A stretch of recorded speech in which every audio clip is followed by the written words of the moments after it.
Kita tutup perbincangan kita ni dengan tasbih.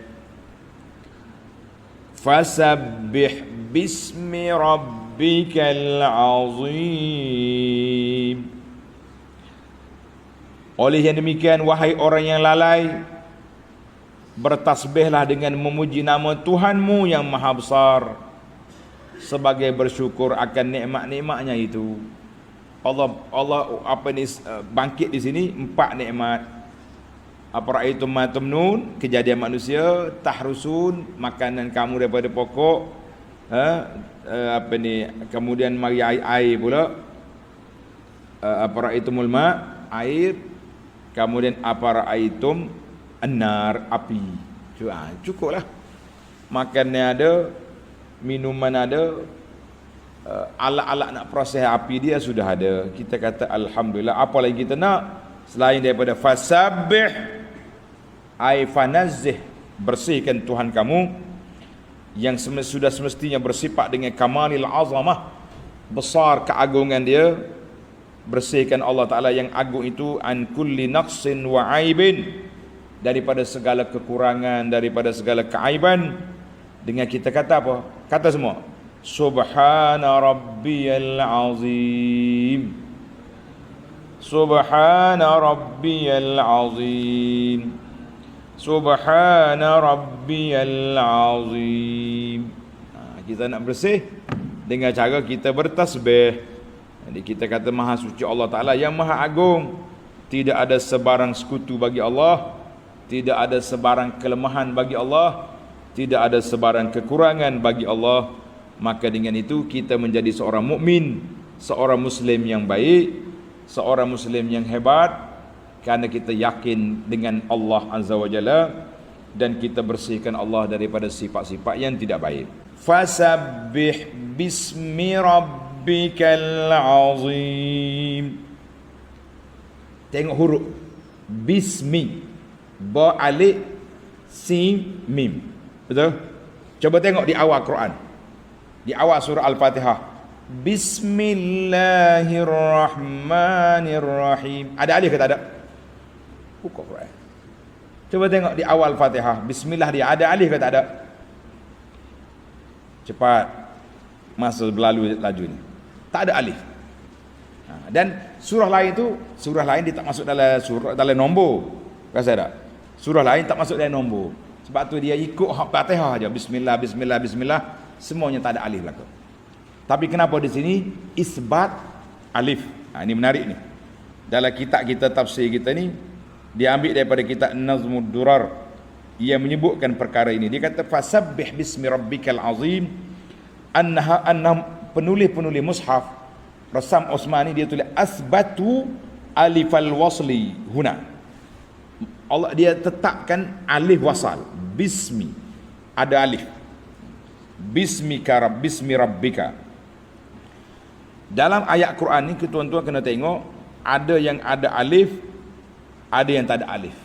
Yang ada alifnya, yang tak ada alif, bismillahirrahmanirrahim, di awal Fatihah tak ada alif. Kemudian ayat yang kedua tak ada alif, tulis Surah Hud ayat 41, wa qala irkabu fiha bismillahi majraha wa mursaha, majraha wa mursaha.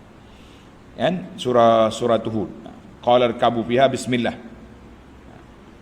Suratul Namli ayat 30, innahu min Sulaiman wa innahu bismillahirrahmanirrahim. Jadi 3 ayat ni tak ada alif. Kenapa? Tengok. Kenapa tu menarik tu? Sebab dia kata ayat-ayat yang 3 ini bismi tak ada alif. Sebab yang pertama dia tu di awal ayat, di awal surah, bismi, awal surah. Yang kedua ayat yang bertujuan nak dekat kita dengan Allah. Dekat kita dengan Allah, bertujuan memberikan keselamatan dan menjemput kebaikan. Kita kata dengan ayat yang kedua tadi dia kata apa? Innahu min Sulaiman wa innahu bismillah. Mana cepat surah aku ni daripada Sulaiman ni kepada Balqis, mu segera terima rahmat Allah Ta'ala ni cepat. Tak ada alif. Rupanya satu alif tu, satu huruf itu memberi kesan kepada Al-Quran. Kemudian ayat yang ketiga, ayat yang kedua tadi, wa qala al-kawfi bismillahi majriha. Bismillah, dengan nama Allah Ta'ala yang kita naik bahtera ini. Itu ayat untuk keselamatan. Maknanya seperti ayat surah dalam surah Ramadan ni. Wa iza sa'alaka ibadi anni fa inni qarib. Kalau hamba aku tanya tentang aku, mu jangan kata, jangan jawab. Qul, tak. Fa inni qarib. Makna dekat Tuhan. Tapi dalam ayat lain wa in sa'altau fa yaqul. Bila tu bertanya, mu kena jawab wa qul. Jadi kalimah qul sepatah itu panjang. Sama juga di sini, oleh kerana dia ni dalam bab keselamatan, dalam bab segera menerima kebaikan, maka tak ada alif. Bismillah. Satu. Dalam ayat kita ni pula, dalam surah Al-Waqi'ah ni ada 2 kali Bismi Rabbika dengan ada alif. Bismi Rabbika ada alif. Dan di penutup surah kita ni, ayat yang ke 96, fasabbih bismi rabbikal azim. Ayat 74, ayat 96, semua ada alif belaka.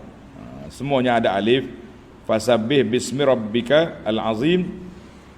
Satu lagi tempat yang ada alif dalam surah Al-Alaq, Iqra bismi rabbika. Iqra bismi rabbika alladzi khalaq. 3 tempat ni ada alif. Yang lain tu tak ada alif. Sebab apa? Maka apabila kita perhatikan tempat yang ada alif, semuanya tempat nak mensucikan Allah. Bismi, fasabbih bismi rabbika, mensucikan, bertasbih kepada Allah Azza wa Jalla. Ayat yang menunjukkan ada alif tu menunjukkan kita ni ada hubungan kita dengan Allah Azza wa Jalla yang begitu mantap, begitu rapat. Kita nak ada hubungan kita dengan Allah Ta'ala begitu rapat, kita mengatakan Alhamdulillah. Dalam Nazmud Durar dia kata apa?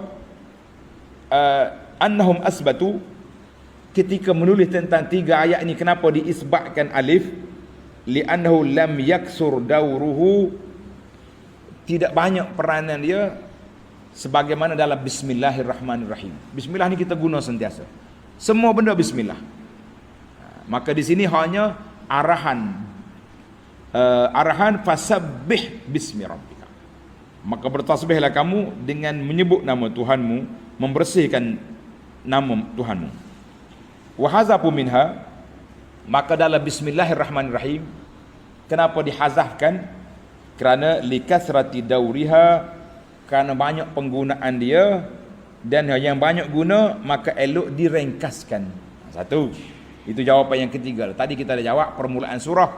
Yang kedua, nak suruh nampak dekat kita dengan Allah Ta'ala dari saat kita naik bahtera. Di saat kita naik bahtera tu nak suruh nampak dekat dengan Allah Azza wa Jalla. Dan juga ketika Sulaiman hantar surat kepada Balqis, dia nak suruh cepat. Tapi dalam masalah ini, masalah tasbih ni hanya 3 kali sebut, maka kita isbatkan alif. Yang pertama kerana penggunaan dia tidak banyak kali. Yang kedua kerana nak menunjukkan alif itu satu perhubungan yang tinggi di antara kita dengan Allah Azza wa Jalla. Wallahu a'lam.